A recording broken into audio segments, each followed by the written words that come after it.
뭐 안 먹을래? 그러니까 채기가 있어서 좀 먹기가 싫어 이러잖아요. 근데 너무 안 먹었더니 힘이 없어. 다리가 떨려. 가슴이 떨리는 게 아니라 다리가 떨리면 문제가 있는 거잖아요. 그러면 다리가 떨릴 때 소화가 안 되면 소금을 찍어서 먹어라. 그리고 평상시에 잘 자는 사람은 빨리 먹어요. 그렇지. 의식적으로 오래 쉬거나 소금 찍어서 먹죠. 숨 막혀요. 그러니까 그런 것도 정말 중요한 팁이죠. 우리가 음식을 먹지 않으면 생명을 연장할 수가 없어. 근데 그 1차 발효거든요. 근데 2차 발효는 뭐냐면 분유예요. 분유? 분유는 갓 태어난 아기가 4시간 만에 먹어도 이상이 생기질 않아. 2차 발효. 그게 분유예요. 그리고 3차 발효가 제일 좋고 3차 발효. 그건 뭐예요? 3차 발효? 우유를 가공을 해가 분유를 만들었죠. 예. 2차 발효. 3차 발효는 요구르트? 요구르트하고 거기서 나오는 왜 슈퍼백이라나 그런 거 있죠. 조그만 용기에 담아서 아주 좋아요. 하루에 1개 정도 먹이세요. 3차 발효. 그거는 내 몸에 들어가서 다 흡수가 돼요. 그래서 요즘에는 이제 대세가 3차 발효 식품이 대세예요. 그래서 대수인대로 3차 발효에 대한 인식이 높아지면 또 3차 발효가 또 하나 있어요. 청국장. 이렇게 생기잖아요. 뭔가 실 같은 거. 네. 3차 발효. 그러니까 3차 발효된 식품은 우리 몸에 들어가가지고 절대 해가 안 돼요. 그리고 말썽이 안 생겨요. 해하거나 그런 게 없어요. 그러니까 그런 거 선생님도 드시고 애들도 어렸을 때부터 먹이면 애들이 좋아하지. 그게 어렸을 때 먹었던 음식이 평생 가. 그래서 어른이 되어서 자기 어머니나 부모님은 아주 나이가 드셔서 연로하실 때 어떤 음식을 먹으면서 엄마 생각이 납니다. 엄마가 해주던 음식의 맛이네. 왜? 어렸을 때 먹었던 그 기억이 머릿속에 남아있어서. 그러니까 좋은 3차 발효 식품을 자꾸 먹이면 그게 몸에 이제 익숙해져가지고 건강해지면서 그걸 찾게 되지. 그래서 몸이 나쁜 사람들은 대부분 튀긴 음식, 인스턴트, 진짜 쓰레기 음식만 좋아하잖아요. 그러면 소화가 돼요. 하루에 필요한 양은 세계보건기구에서 정해진 소금의 양이 있어요. 세계보건기구에서 완전히 바꿔놨어요. 소금은 먹어야 된다라는 걸로. 그래서 커피 스푼 있죠? 커피 스푼으로 소복하게 한 숟갈 먹으면 돼요. 커피 스푼이라고 가져와요. 커피 스푼이거든요. 깎으면 2g, 약간 소복하게. 그래서 4g을 잘 모르겠다. 그러면 이거 하나 가져가세요. 여기에 이거 소주 쏟잖아요. 그러면 4g이고 소금. 여기 하루에 먹을 수 있는 양이. 근데 나는 오늘 물을 많이 먹었어. 근데 소금 먹지도 않으면서 물만 먹어. 신장 나가죠. 근데 우리는 잘못된 상식으로 해가지고 그렇지. 물만 많이 먹으면 된다 그래요. 근데 온몸에 염분을 다 빼가야 돼. 물만 많이 먹으면. 근데 소금 한 방울도 먹지도 않으면서. 물론 이제 음식이나 김치에 짠 게 뭐 구워 먹을 때는 들어가죠. 그래서 소금물을 먹으라고 하는구나. 그렇죠. 소금이 아니라. 순수한 소금, 알칼리 소금. 네. 그리고 우리 뼈는 100% 알칼리예요. 뼈가. 근데 몸 안에서 알칼리가 필요해. 근데 주인이 알칼리를 안 먹어. 그러면 어떻게 되냐. 근데 알칼리를 섭취하기가 어려워요. 요즘 세상에. 한 번도 잠을 자지 않고 비닐하우스에서 태어나서 우리 식탁으로 올라오는 채소. 그 경기도 쪽에 나가면은 밤에 나가면은 비닐하우스 채소기 비닐하우스 재배가 하는 데서 불이 밤에 불야성처럼 화나요. 잠을 안 자. 그렇죠. 닭들도 마찬가지. 닭이야 먼저 단백질에 올려라고 하는데 걔네들은 닭들도 케이지식 닭장에서 태어나서부터 계속 닭만 알만 낳다가 가잖아요. 너무 스트레스가 쌓여서 옆에 있는 닭을 쫀대. 부리를. 그래가지고 옆에 있는 닭도 피투성이, 자기도 피투성이. 쪼니까 걔도 쪼고, 쪼니까 싸우는 거네. 그래서 케이지식 닭장에 있는 닭을가 아닌가를 알려면 주둥이가 없어. 부리를 서로 안 쪼개. 불쌍하다. 그런 닭을 우리가 먹어. 이 몸에 다 있는 거야. 그러니까 그거를 살이 그 영양가가 제대로 있겠어요. 사실은 스트레스를 받으면 활성산소가 나온다. 활성산소는 또 들어가면 어떤 그 피를 막 덩어리를 지게 피를 걸쭉하게. 그러면 혈관을 막게. 혈관을 막게 되면 모든 병이 원인이 되는 거야. 스트레스를 받으면 절대 안 돼. 활성산소가 많이 나. 그러니까 이 먹거리가 이렇게 우리가 살고 있는 시대에는 정말 나쁜 것들이 많아. 얘기를 들어보면 한 번도 잠을 태어나서 잠을 한 번도 잠도 안 자보고 식탁에 채소, 야채. 그러다 또 야채를 많이 먹으면 막 좋다고 그래야죠. 사람들이 한 강주씩 또 물을 많이 먹으면서 2리터씩 그냥. 근데 야채에는요 칼륨만 있어요. 칼륨은 어떤 성분이냐면 우리 몸 안에 수분을 빼가면서. 그래서 야채 한 강주씩만 먹으면 오히려 수분을 다 빼앗겨서 온몸이 메말라. 근데 메말른데 온몸에서 수분을 다 빼가 해봤으니까 물이 필요한데 고장육부가 돌아가려면 제일 먼저 어디서 갖다 쓰느냐, 피부에서. 그래서 나 야채 많이 먹어. 그리고 물도 1.5리터씩 먹어. 피부가 근데 왜 이렇게 퍼석거려. 그럴 수 있겠네. 그래서 소금을 먹어야 되는 이유가 되겠네요. 그래서 야채를 특히 많이 먹는 현대인들에게 야채가 좋다는 바람에 특히 소금을 먹지 않으면 무용지물이. 야채를 먹어주면서도 소금을 먹어줘야만 그것이 온몸에 흡수가 되는 거예요. 효과를 발휘할 수 있다. 그렇죠. 그 몸 안에서 또 말하자면 그게 3차 발효가 될 수가 있는 그런 여건을 마련하는 거죠. 소금에 대한 인식이 심장학회에서 소금이 나쁘다고 판명이 돼서 그게 일파만파로 퍼졌는데, 근데 소금을 안 먹고 저염식 병원에 가면 무슨 국인지 맹물인지 너무 맛이 없잖아요.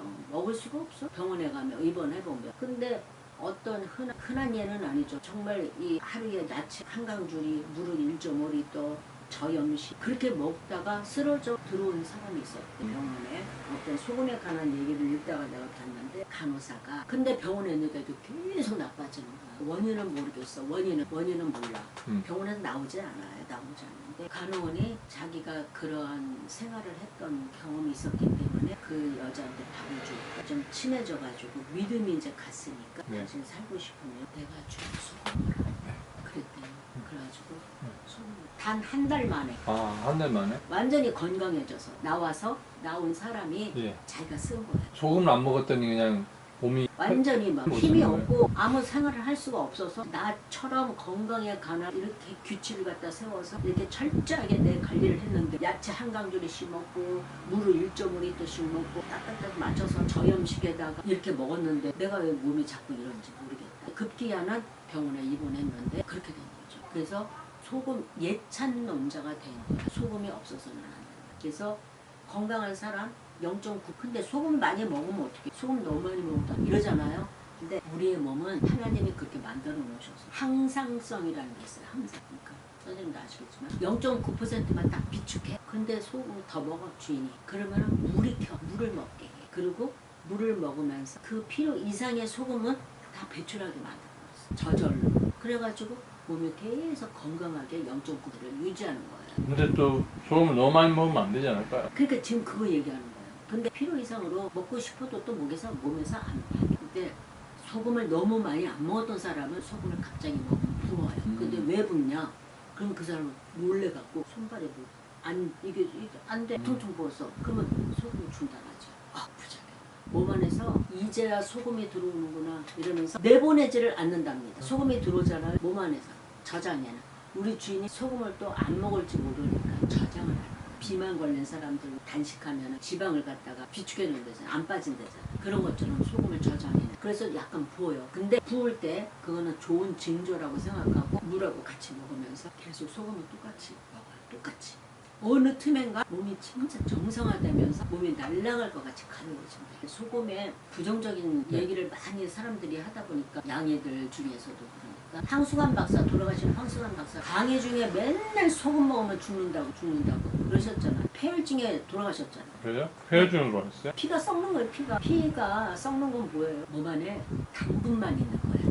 당분만. 그러니까 잉여당이 너무 많은 거죠. 잉여당이 많으니까 소금은 1학년이 가도 아무리 습한 곳에 있어도 썩지가 않아. 곰팡이가 안 펴. 그래서 잉여당이 너무 많다 보니 그게 피가 닳아지는 거죠. 당분만 많으면은 당분 많은 곳에는 꼭 뭐가 끼어? 곰팡이가 끼고 날파리가 붙고 이러잖아요. 설탕물하고 여기 소금을 되게 타놓으면요. 설탕물은 조금만 있으면 날파리 금방 생겨요. 소금물은 아무리 많이 타서 이렇게 오랫동안 놔도 절대로 곰팡이가 피거나 절대로 그러지 않아요. 그래서 칫솔 같은 것도 선생님이 소금물에 담가놓은 건 알죠? 저는 옛날에 소금을 몰랐을 때는 칫솔 살균기라고 있어요. 그래서 벽에다가 해가지고 살균기에다가 꽂아서 항상 그렇게 했는데 그럴 필요가 없다는 거예요. 소금물을 0.9%보다는 좀 약간 더 짜게 해가지고 물에 타요. 컵에다가.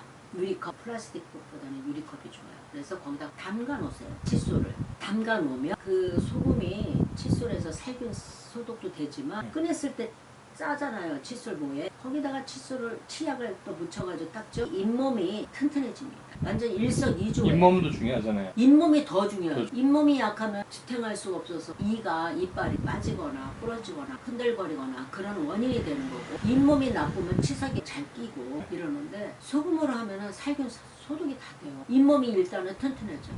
잇몸이. 그러니까 오늘부터 당장 집에 가서 유리컵에다가 칫솔 다 담궈. 그리고 이제 애들도 이빨 닦을 때 꺼내면 애들이 아짜 뭐 이럴 거예요. 네. 그래도 치약을 묻히면 치약은 약간 달달한 느낌이 있잖아요. 예. 그래서 그렇게 짜게 느끼진 않아요. 칫솔을 꺼내서 그냥 그걸로 닦으면 좀 짠데, 치약을 묻히면 중화작용이 일어나서 그러는지 아주 좋아요. 그래서 이가 깨끗하게 닦아지는 느낌? 그런 걸 느낄 수 있어요. 소금의 역할, 하는 역할은 어마어마한데, 그 양의에서 그렇게 부정적인 견해를 보고, 견해로 안 된다, 먹으면 병 걸린다, 아니면 빨리 죽는다, 병의 원인이다 이러는데, 그렇게 부르짖고 소금이 나쁘다고 짜게 먹지 말라고 하는데도 불구하고 당뇨병 환자는 늘어나고 고혈압 환자들은 늘어나고 점점 더 늘어나.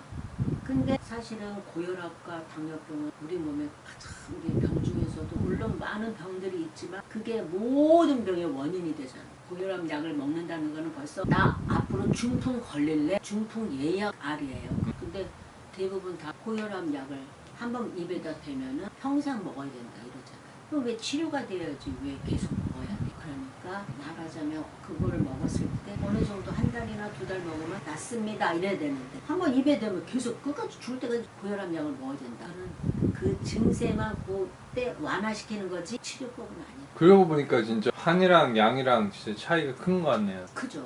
양이는 그 증세를 없애는 거에 일단 초점 맞추잖아요. 그렇죠. 한의나 우리 전통의학 같은 경우는 원인을 없애려고 노력을 하는 편이고, 그러면은 두 개를 서로 병행을 해서 하는 게 제일 좋겠다, 그죠? 요즘에는 양의하고 한의하고 병행하는 그런 협진하. 그거 한의에서도 양의를 받아들일 수밖에 없는 그런 질병은 받아들여야 돼요. 바이러스나 뭐 이런 것들은 양의가 필요하기 때문에 한의에서 바라보는 시각은 양의에서 하는 거는 칼로 도려내고 찢어내고 뜯어내고 그렇지만 그 밑에 가장 원인이 되는 걸 고쳐야 되지 않나요? 한의에서는 저 그런 거고. 그래서 이번에 내가 책을 보고 있는데 이게 요 한약 선생님한테 말했던 한약 그 선생님 서울대 교수 예. 교수시고 김정성 씨, 그리고 이제 지금은 신학대학은 고려대 대학원 박사 과정, 미국 웨스트민스턴 신학대, 하버드 대학교에도 뭐 관련이 있더라고요. 이분이 쓴 책은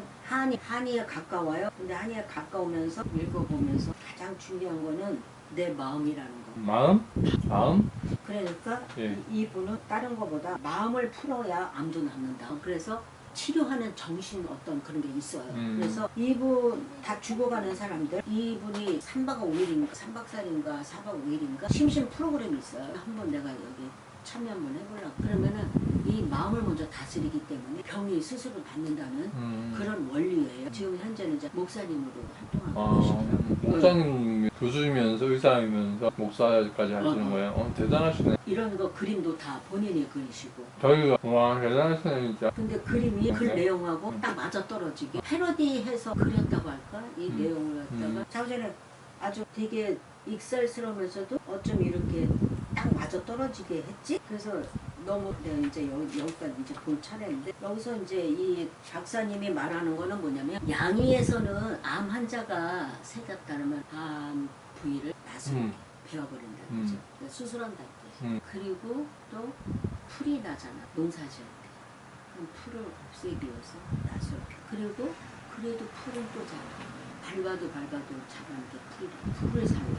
불 살려. 또 태우기도 한데 풀을 없애기 위해서. 그러면 불 살리는 거는 우리가 암 환자들한테 그 뜨겁게 하는 게 뭐야? 방사선이죠. 방사선. 그 다음에 풀이 그래도 또 자라. 그래서 볼 풀이 이쪽에. 그렇게 하는데 그게 치료법이라고 양에서는 하지만 그게 정말 근본적인 치료일까? 그 밑에 남아있는 뿌리가 남아있는데. 뿌리가 그대로 있는데 그게 나을 수 있겠느냐, 이런 저 논리로 이제 얘기하시는데 여기 이 책에는 예수님이 이제 말씀 안에 숨어있는 놀라운 질병 치유의 원리를 얘기하는 거거든요.